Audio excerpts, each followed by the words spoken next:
y vamos allá a transmitir.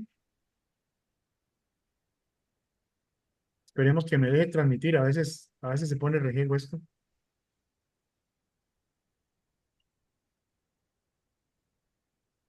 Mientras se abre la transmisión, vamos a ver,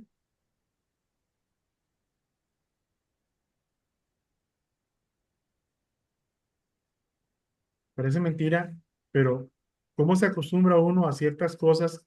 Hoy me hizo mucha falta Namán en la primera parte, ¿verdad? Este, y qué bueno que nos tenemos unos a otros acá, que podemos orar unos por otros y aprender juntos. Bien, estamos ya en vivo, transmitiendo. eh, a las personas que se van a conectar vía Facebook Live, pues de ya la bienvenida. A los que nos escuchan en diferido también, gracias por escucharnos. Esperamos que este estudio sea de bendición para todos ustedes. Bienvenido, don Luis Calvo, por ahí lo acabo de ver. Buenas noches, bendiciones. Amén. Amén. Bueno, hoy tuvimos una experiencia distinta al inicio, ¿verdad? Hicimos una dinámica de dividirnos en grupos pequeñitos y orar unos por otros en una forma más íntima. Ahí en otra ocasión lo vamos a volver a probar, ¿verdad? Para que vayamos conociéndonos de manera más personal, unos con otros, ¿verdad? También quiero dar gracias a Dios por la célula de los jueves. Estamos creciendo, estamos aprendiendo. Ya tuvimos otra persona nueva que llegó el jueves pasado, Alejandra. Y fue una bendición contar con ella. Esperamos que ella y su hijo se puedan integrar a la célula también y que ojalá también se integren a este grupo de los miércoles con nosotros. Bien, mis hermanos. Seguimos con la historia de Peregrino, que conoció a otro peregrino llamado Fiel, ¿verdad? Nuestro peregrino pasó a llamarse Cristiano cuando se convirtió.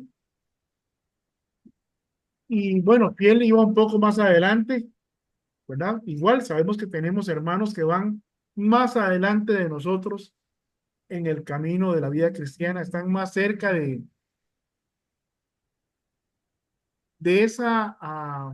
parecerse a Jesucristo, pero son más parecidos que nosotros, han madurado más, han crecido más que nosotros y aprendemos de ellos.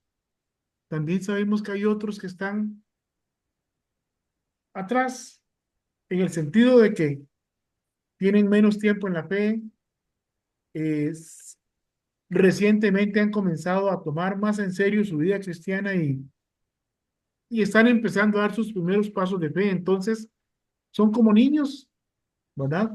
Vienen atrás de nosotros y nosotros somos el ejemplo de ellos. Así como los que están adelante son nuestro ejemplo, los que están atrás, comenzando, ven en nosotros un ejemplo. Y están los que estamos parejitos, ¿verdad? Hombro a hombro, ayudándonos unos a otros en las mismas luchas que tenemos. Cuando un hijo de Dios comienza a vivir en obediencia a la palabra de Dios, muy posiblemente va a encontrar rechazo de parte de quienes le conocieron cuando era inconverso. Es más, cuando un hijo de Dios decide ponerse serio en la vida cristiana, posiblemente hasta aquellos mismos que se llaman hermanos en Cristo van a hacerle como un ladito. Mira, ya se nos volvió medio fanático, ¿verdad? Estas personas no podrán entender por qué sus costumbres, su vocabulario, sus principios han cambiado y se van a burlar del creyente. Tratarán de lastimarle con frases ofensivas o de desanimarle con desprecios y discriminación por causa de su fe. Que esto venga de parte de los inconversos, pues digamos que es de esperar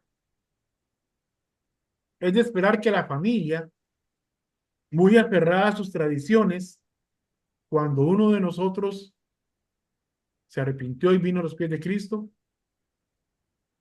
se alejó de ciertas tradiciones, de ciertas costumbres y comenzó a seguir la palabra de Dios, es casi natural el rechazo. Pero qué triste es cuando, como hijos de Dios, estamos trabajando duro en la obra de Dios y dentro de la congregación encontramos gente que dice, ay, ahora este qué le dio por jugar de centurión. ¿Sabe por qué? Porque cuando un cristiano comienza a vivir conforme a la palabra de Dios, a buscar servir a Jesucristo de manera incondicional, sin esperar nada para sí y dándole la gloria a Dios, esa actitud puede incomodar a los que están muy cómodos ahí sentaditos. Hola Nancy, bienvenida. Esa actitud de un cristiano que empieza a madurar, que empieza a crecer, que empieza a servir, que empieza a destacarse como un siervo de Dios, puede molestar a aquellos que están muy cómodos en las bancas. O sea que el rechazo no viene solamente de los que no conocen a Jesús, sino que puede venir inclusive de aquellos que sí conocen al Señor o que dicen conocerlo, pero que no están dispuestos a que su vida brille con la luz de Cristo, porque hay cosas que cuesta dejar. ¿Cuál debe ser la actitud del creyente ante estas situaciones? Dejemos que sea la Biblia la que nos responda. Vamos a Romanos 12, 17 al 21. Romanos 12, 17 al 21 dice, no paguéis a nadie mal por mal, procurad lo bueno delante de todos los hombres.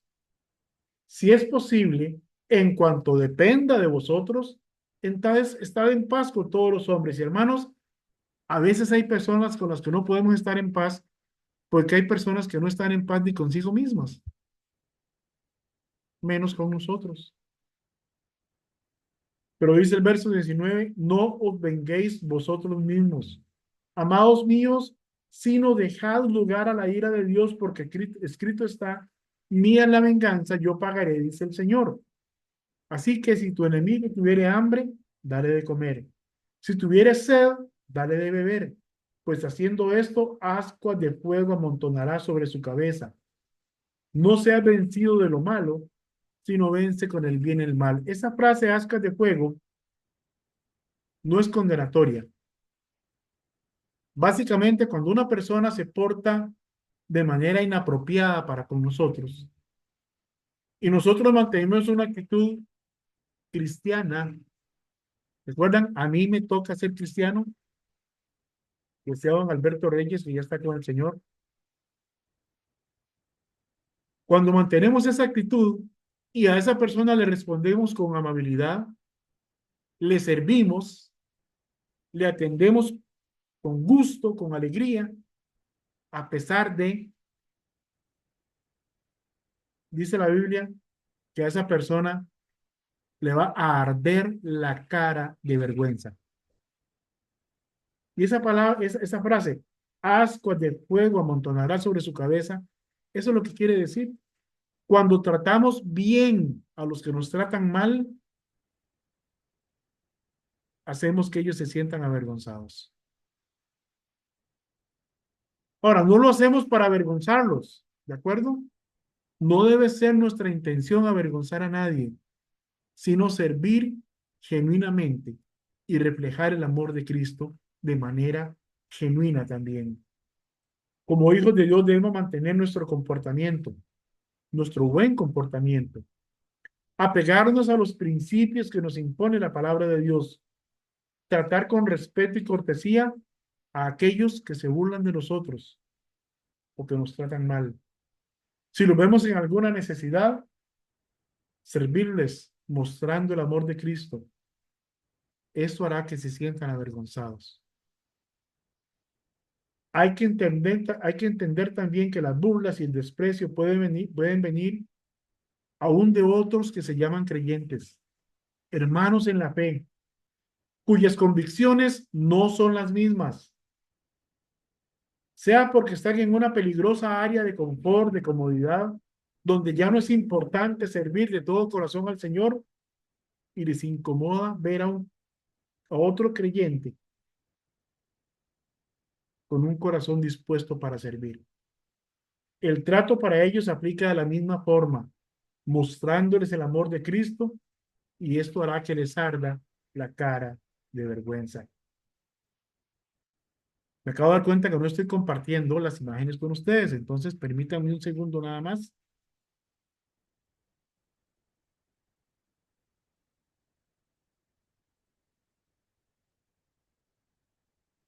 Muy bien.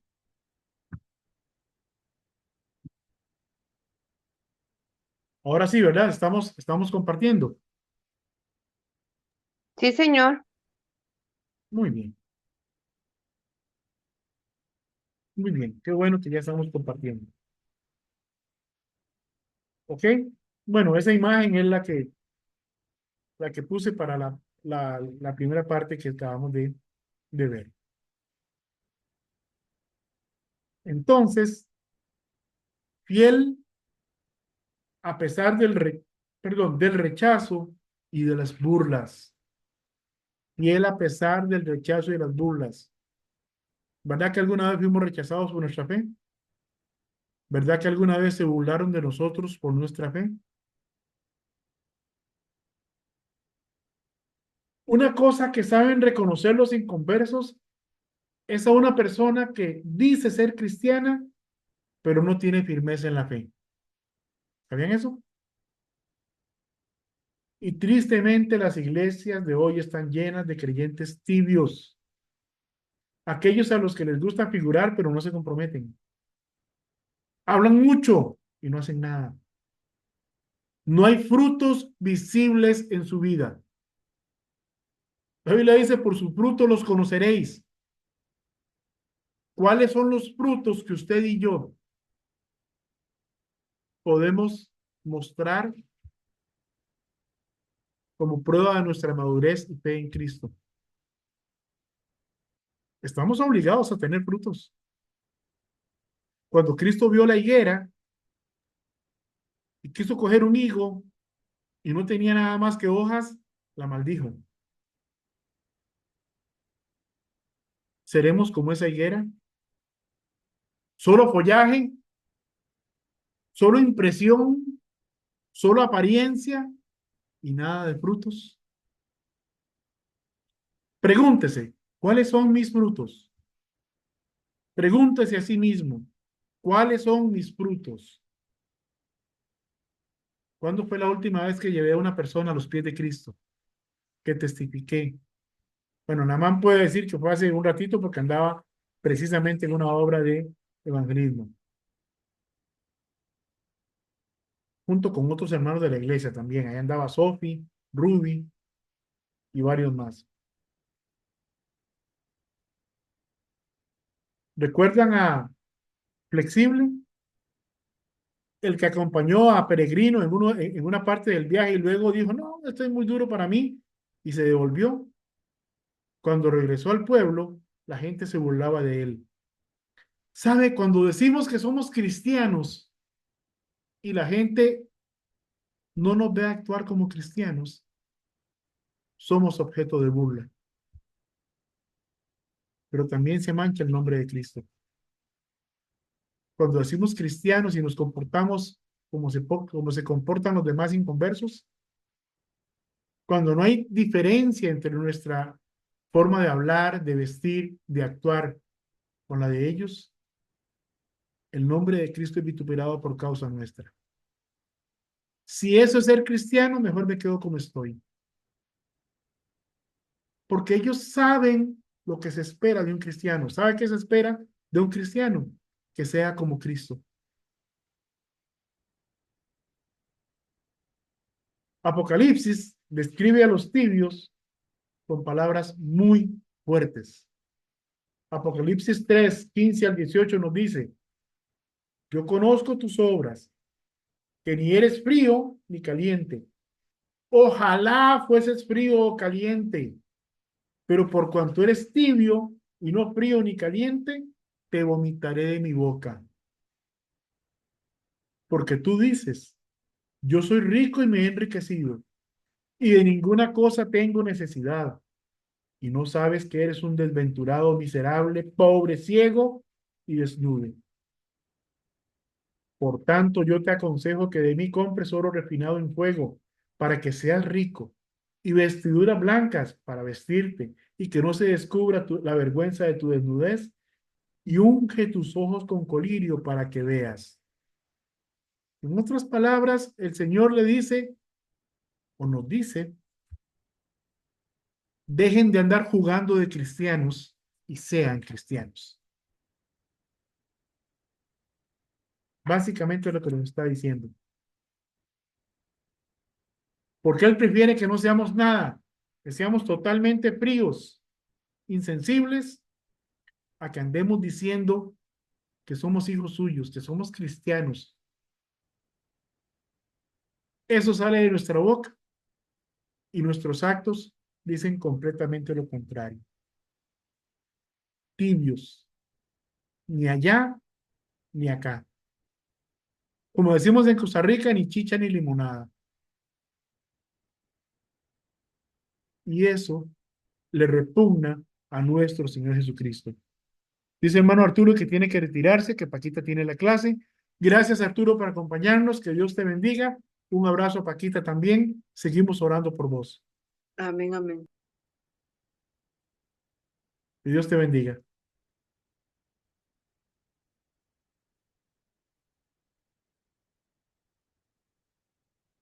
También necesitamos ser fieles en medio de las tentaciones. Podríamos pensar que los apetitos carnales ya no nos asedian. Sin embargo, las advertencias contra las obras de la carne en el libro de Gálatas son dirigidas a creyentes, no impíos. Son dirigidas a la iglesia. Dice Gálatas 5, 16 al 21. Digo pues, andad en el espíritu y no satisfagáis los deseos de la carne, porque el deseo de la carne es contra el espíritu y el del espíritu es contra la carne. Y estos se oponen entre sí para que no hagáis lo que quisierais. El espíritu de Dios nos mueve a hacer aquello que agrada a Dios. La carne nos mueve a hacer aquello que está en contra de lo que Dios quiere para nosotros. Verso 18. Pero si sois guiados por el Espíritu de Dios, no estáis bajo la ley. Y manifiestas son las obras de la carne que son adulterio, fornicación, inmundicia, lascivia, idolatría, hechicerías, enemistades. Usted podrá decir, como cristiano, mire, yo no ando en adulterio, ni en fornicación, ni en inmundicia, ni en lascivia, ni en idolatría, ni en hechicerías.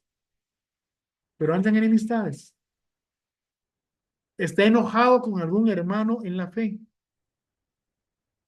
Pleitos, celos, iras, contiendas, disensiones, herejías, envidias, homicidios, borracheras, orgías y cosas semejantes a estas, acerca de las cuales os amonesto, como yo lo he dicho antes, que los que practican, esa palabra es importante. Una cosa es caer en una cosa de estas y otra cosa es practicarla, vivir en eso permanentemente. Que los que practican tales cosas no heredarán el reino de Dios. Nuestra carne sigue siendo tentada. Así que podríamos caer en algún pecado. Y dice Proverbios que como manantial de aguas turbias es el justo que cae delante del impío. Cuando un impío ve a un hijo de Dios caer en pecado, dice, ¿ves? Tanto que hablaba, ahí con la Biblia debajo del brazo, jugando de santo todos los domingos en la iglesia. Y mira, ahí lo pescamos en esto y en aquello. Ojalá que eso no nos pase a nosotros. Que andemos con cuidado, midiendo nuestros pasos, porque no estamos exentos de caer.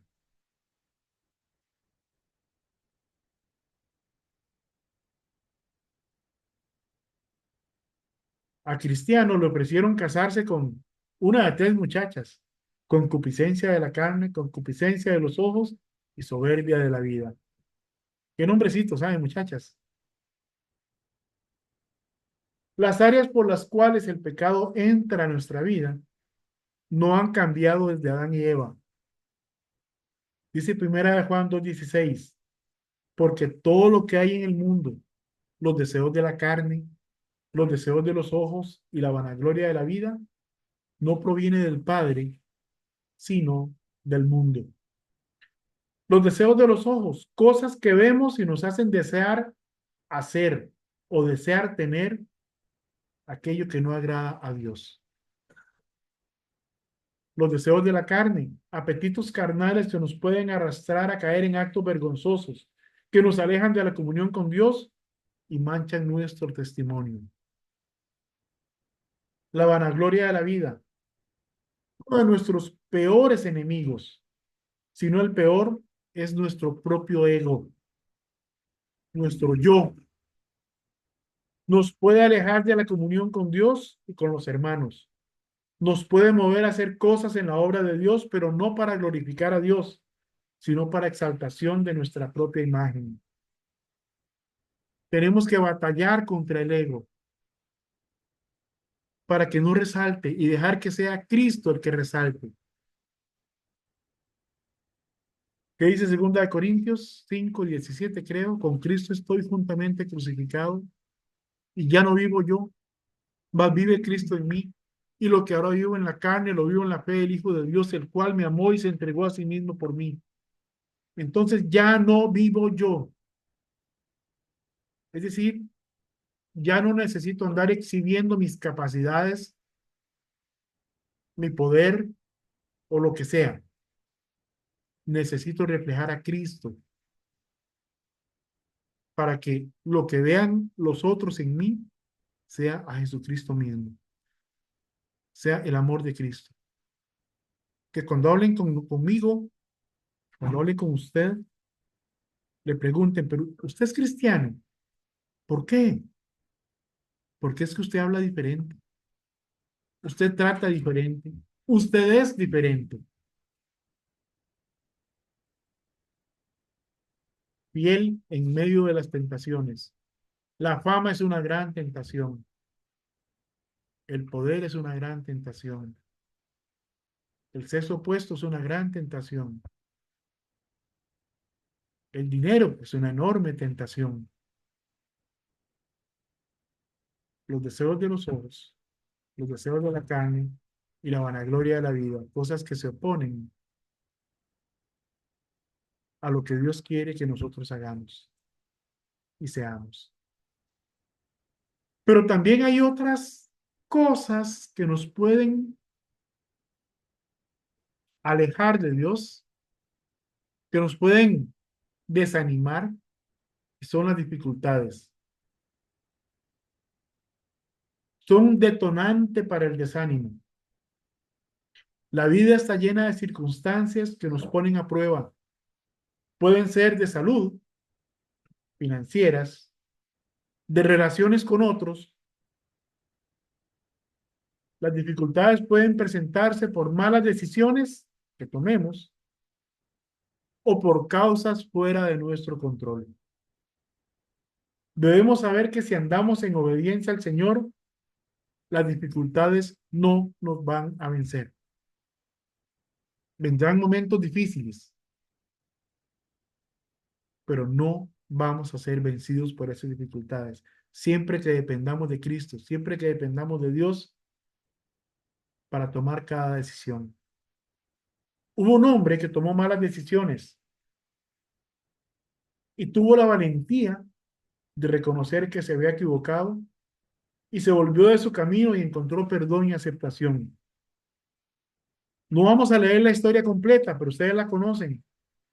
Está en Lucas 15, versos 11 al 32, la historia del hijo pródigo, quien teniendo todo en casa de su padre, pidió su herencia por adelantado y la malgastó. Estando en la miseria, interiorizó su estado, reconoció su error y estuvo dispuesto a volver a casa de su padre a pedirle perdón y a vivir ahí como un peón más, porque estaba comiendo de lo que comían los cerdos. Estaba en una chanchera y lo que comían los chanchos era lo que él comía. Y se dio cuenta que hasta los peones en la casa de su padre vivían mejor que él, que un esclavo vivía mejor que él. Cuando regresó, él no esperaba nada. Él solo esperaba, puedes trabajar y ahí tendrás comida y un lugar donde dormir. Sin embargo, se encontró con un padre amoroso que le recibió con los brazos abiertos y le restauró en su condición de hijo. Y aunque ya no tendría su herencia material, porque ya la había malgastado, y lo que quedaba era del otro hijo, el que había sido fiel, podría vivir dignamente en la casa de su padre el resto de sus días. Este hombre tomó malas decisiones. ¿Se arrepintió? Sí. ¿Fue perdonado? Sí. Pero no se quedó sin consecuencias. Se quedó sin nada. Ya no tendría herencia material. Dependería de la gracia de su hermano y de su padre para con él. También hubo otro hombre que sufrió la pérdida de todos sus bienes, sus hijos, su salud, y no había hecho nada para merecer eso. Sin embargo, cuando reconoció la grandeza de Dios y se sometió a él por completo, fue restaurado a una condición aún mejor que la que tenía antes de sufrir tan terrible prueba. Podemos ver esta historia en el libro de Job. ¿Se acuerdan de Job? Entonces, Job sufrió por causas fuera de su control y fue restaurado a una condición aún mejor que la que tenía antes de pasar por semejantes pruebas. El hijo pródigo sufrió porque tomó malas decisiones y aunque fue restaurado, no se le devolvió todo lo que antes tenía porque lo había malgastado. El pecado tiene consecuencias. Sin embargo, las dificultades no son motivo para alejarnos de la comunión con Dios, ni las malas decisiones. Como el hijo pródigo reconoció que se había equivocado, si tomamos una mala decisión y estamos pasándola mal por esa decisión, pidamos perdón a Dios y a quien tengamos que pedirle perdón y volvamos a empezar. No hay motivo para que nos alejemos de Dios. Y si estamos pasando por pruebas fuera de nuestro control, teníamos trabajo, pero una ley cambió y la empresa se fue del país y despidió a todo el mundo. Eso está fuera de su control. En la pandemia, muchas empresas tuvieron que cerrar, restaurantes, empresas turísticas que tenían cientos y no miles de empleados. Esos empleados se quedaron sin trabajo. No estaba dentro de su control. Esos empresarios, muchos lo perdieron todo. Muchos no lograron levantarse otra vez. Y de empresarios pasaron a ser empleados. Esto no estaba dentro de su control. Pero nada de eso debe alejarnos de Dios. Tenemos un hermano que se enrolla con nosotros, lo sabemos, tiene cáncer. Y su pronóstico no es exactamente el mejor, pero cada día abre sus redes sociales y predica y enseña y forma discípulos. Y cuando él no puede predicar en su iglesia, sus discípulos ya están preparados para predicar en la iglesia. Sí, estoy hablando del hermano Arturo. Porque esa circunstancia no lo ha alejado ni del amor ni de su servicio a su Señor. Las dificultades no son motivos para alejarnos de la comunión con Dios y con los hermanos. Romanos 8:37 nos dice, antes, en todas estas cosas somos más que vencedores por medio de aquel que nos amó. si dependemos de Cristo, venga lo que venga, saldremos adelante, porque Él está con nosotros. Él es el que nos sostiene, fiel en medio de las dificultades. Fiel aunque signifique matar el ego. Fiel aunque signifique matar el ego. Ya estamos terminando. Algo que como hijos de Dios no podemos olvidar es que nuestra vieja naturaleza sigue ahí y cada vez que encuentre una oportunidad va a levantarse para hacer de las suyas. Como hijos de Dios, nuestro ego debe morir, debe mantenerse limitado. Si es necesario, perdón, y es necesario que demos lugar a Cristo para que se manifieste en nosotros y los demás puedan ver que nosotros somos controlados por el Espíritu Santo de Dios y no por nuestro orgullo, no por nuestro ego, no por nuestra carne.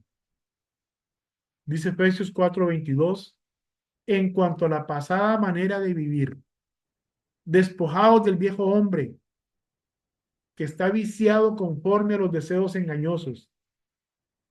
El ego muere si en verdad Cristo vive su vida en nosotros. Según de Corintios 5:17, de modo que si alguno está en Cristo, nueva criatura es. Las cosas viejas pasaron. He aquí todas son hechas nuevas. Esto debe ser una realidad en nuestra vida. En el pasaje de Efesios 4:22, la palabra que se traduce como despojados es apotitsemi en griego y significa dejar, separar, poner lejos, alejar. ¿Saben? Debemos mantener débil al viejo hombre y eso se logra alimentando en nuestra alma por medio del Espíritu que mora en nosotros y que nos guía a toda verdad. ¿Cómo hacemos eso? Disciplinas espirituales, lectura y estudio de la palabra de Dios, oración, tiempo devocional, testimonio. No dando lugar a que nuestra mente divague,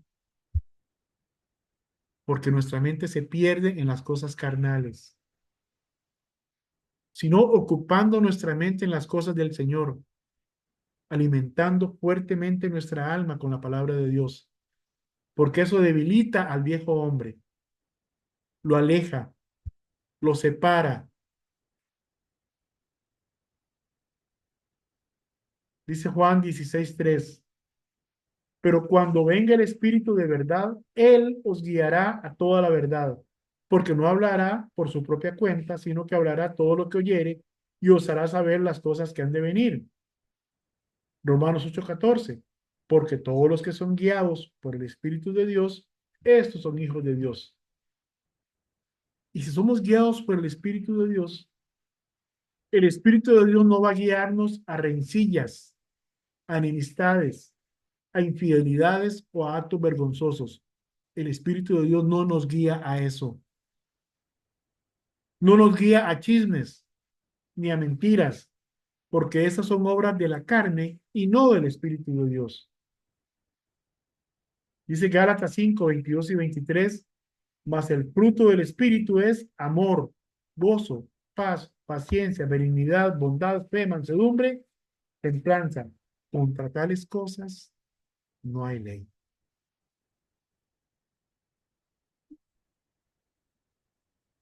Si el Espíritu de Dios mora en nosotros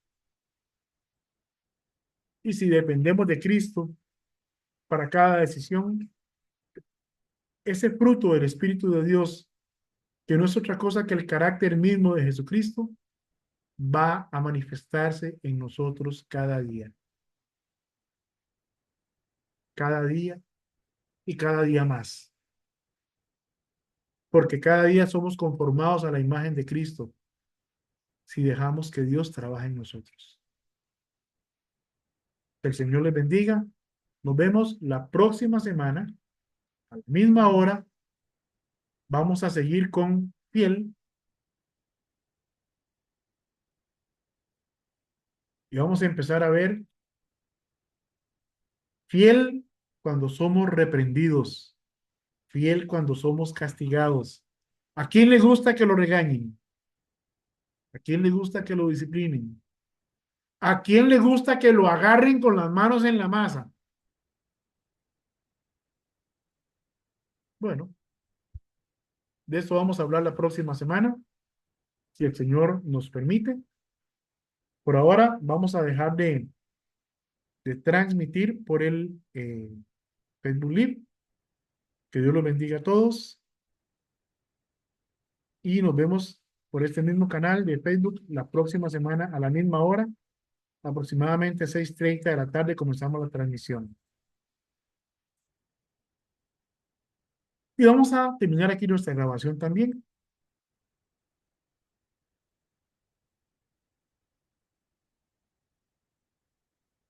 ¿Sí?